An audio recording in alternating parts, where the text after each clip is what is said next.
So here, very interesting. Kaliya and the Brahmins both had their egos.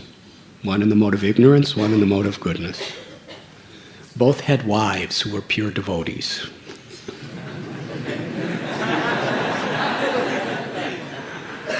Who loved Krishna. Who were totally fearless in their love for Krishna.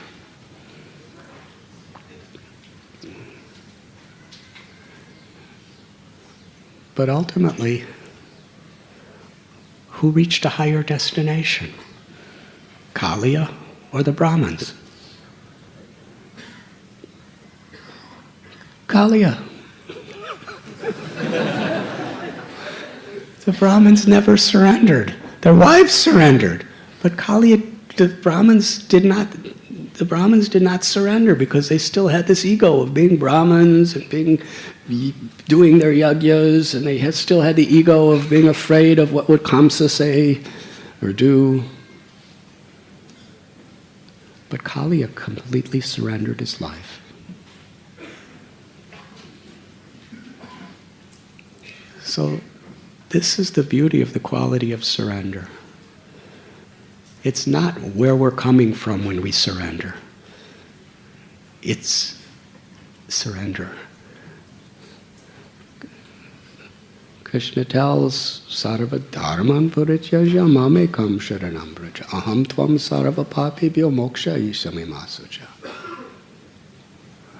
I will deliver you from all reactions.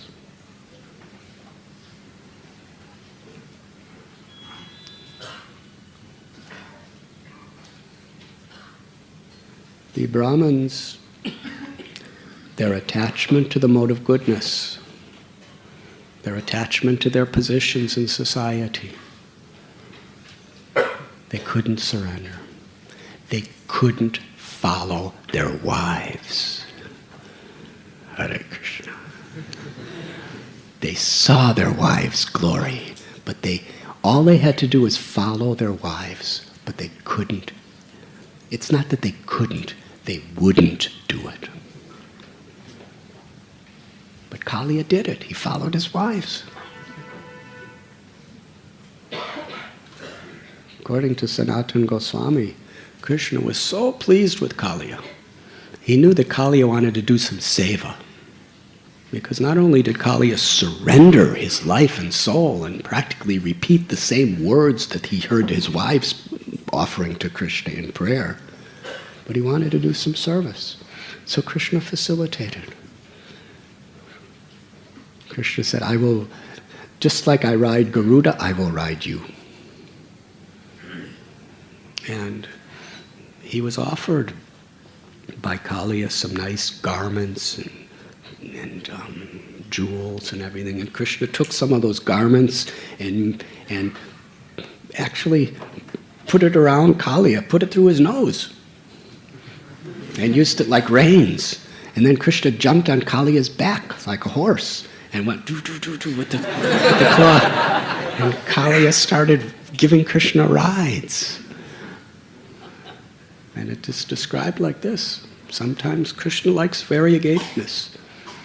Sometimes instead of calling for Garuda, he calls for Kaliya. And he rides to various destinations to give pleasure on his devotees on Kaliya's back. And Kaliya, it's his greatest happiness, just being the servant. What a transformation. He became completely non-envious.